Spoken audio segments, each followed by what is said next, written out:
السلام علیکم ورحمۃ اللہ وبرکاتہ۔ پروگرام تلخیص معانی القرآن کی 42ویں نشست میں آپ کا خیر مقدم ہے۔ آج کی اس مجلس میں سورہ لقمان سورہ نمبر 31 کا خلاصہ پیش خدمت ہوگا۔ سورہ لقمان مکیہ۔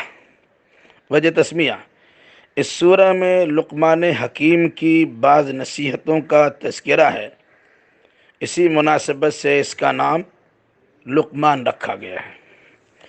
زمانہ نزول: یہ سورہ مکی ہے اور ہجرت حبشہ کے کچھ ہی عرصہ بعد کی تنزیل ہے، یعنی مکی زندگی کا درمیانی دور اس سورہ کا زمانہ نزول ہے۔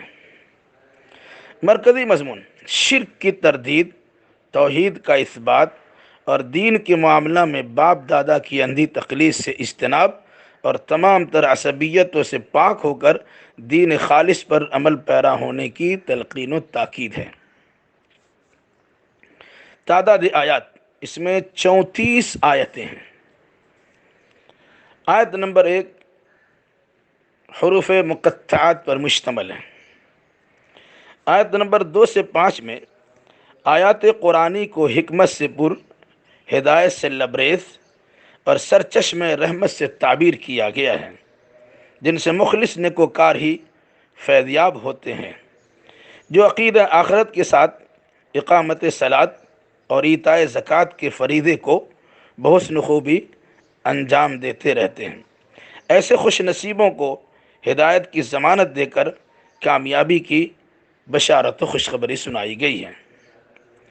آیت نمبر 6 سے 9 میں قرآن کی مبنی بر حقیقت تعلیمات کے بالمقابل قدیم داستان اور بے اصل کہانیاں سنا کر اللہ کی راہ سے روکنے والے اور آیات قرآنی کا تمسخر و مذاق اڑانے والے بد نصیبوں کو ذلت آمیز عذاب کی وعید سنائی گئی ہے، اور قرآنی وعد و نصیحت کو سن کر انسنی کرنے والوں کو دردناک عذاب کی دھمکی بھی دی گئی ہے، جبکہ ایمان و عمل صالح کے زیور سے آراستہ و پیراستہ افراد کو نعمتوں بھری ابدی جنت کی خوشخبری بھی سنائی گئی ہے۔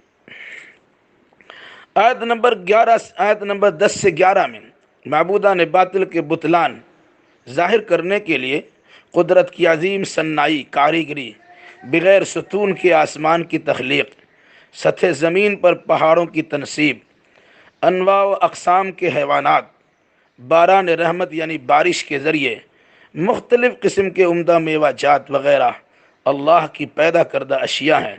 ذرا معبودان باطل کی تخلیقات کا مشاہدہ کرایا جائے، یاد رکھنا کہ مشرک و ظالم کھلی ہوئی گمراہی سے دوچار ہیں۔ آیت نمبر 12 سے 13 میں حکمت و دانائی کی نوازش پر شکر گزاری کی دعوت، شکر و سپاس احسان مند ہونے کے لیے سود مند ہے، اور کفران نعمت سے خسران و نقصان یقینی ہے، کیونکہ اللہ بے نیاز ہے، قابل تعریف ہے۔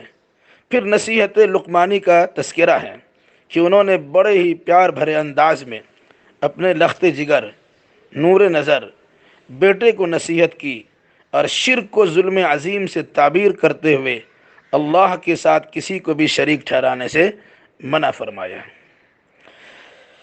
آیت نمبر 14 سے 15 میں جملہ معترضہ کے طور پر جب والد گرامی نے اللہ کی ذات بابرکات کو جملہ اقسام کی شرکیات سے منزہ و پاک قرار دیا، تو مربی حقیقی اللہ تبارک و تعالیٰ نے مربی مجازی والدین کا ادب و احترام بجا لانے اور ان کی شکر گزاری کی تعلیم دی ہے۔ البتہ والدین کی خلاف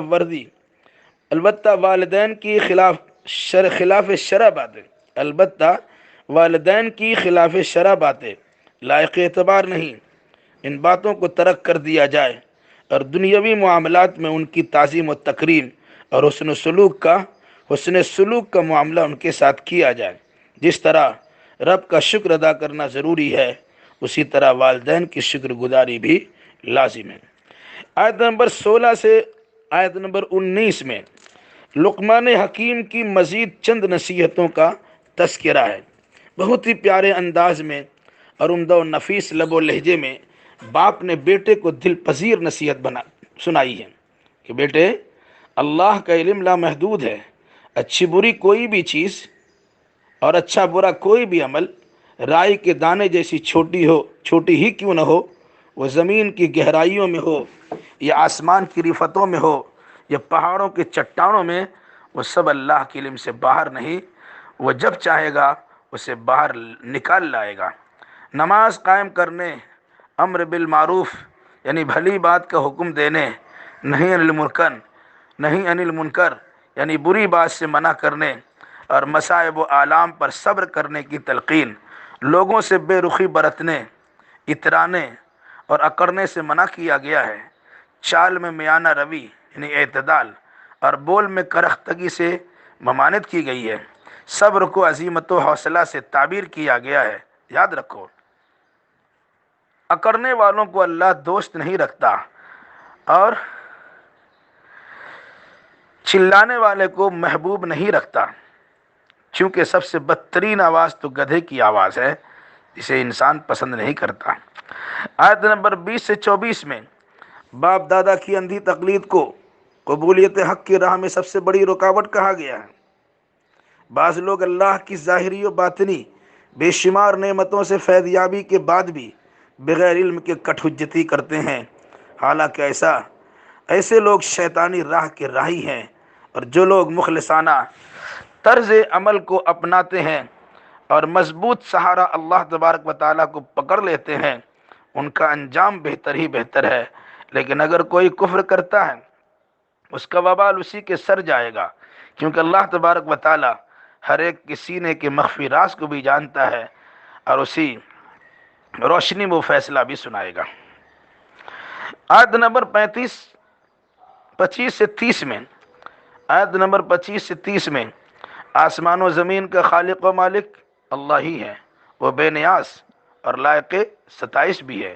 روئے زمین کے سارے درخت اگر قلم بن جائے اور سمندر روشنائی بلکہ مزید اور 7 سمندر روشنائی میں تبدیل ہو جائے، تب بھی اس کی قدرت و حکمت کی باتیں ضبط تحریر میں لانے کے لیے ناکافی ہوں گے۔ قلم ٹوٹ کر ختم ہو جائیں گے، روشنائی ختم ہو جائے گی، مگر اللہ کی باتیں ختم نہ ہو سکیں گی۔ کرشمے قدرت تو دیکھو کہ ساری کائنات کا پیدا کرنا صرف ایک انسان کے پیدا کرنے کی طرح ہے، اسی طرح تمام کو ویران و برباد کر دینا صرف ایک کو ویران اور برباد کرنے کی طرح ہے۔ جو اللہ گردش لیل و نہار پر، رات و دن کے آنے جانے پر قادر ہے، وہی انسان کے دوبارہ پیدا کرنے پر بھی قادر ہے۔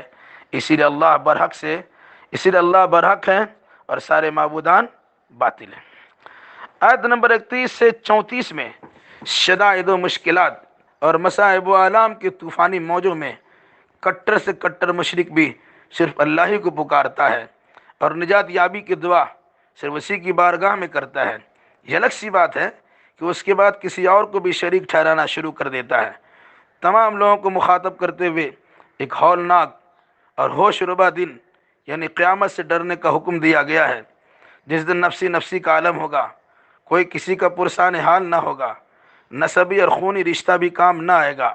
ایسا دن تو ضرور آئے گا، مگر کسی کو اس کی آمد کا صحیح علم نہیں۔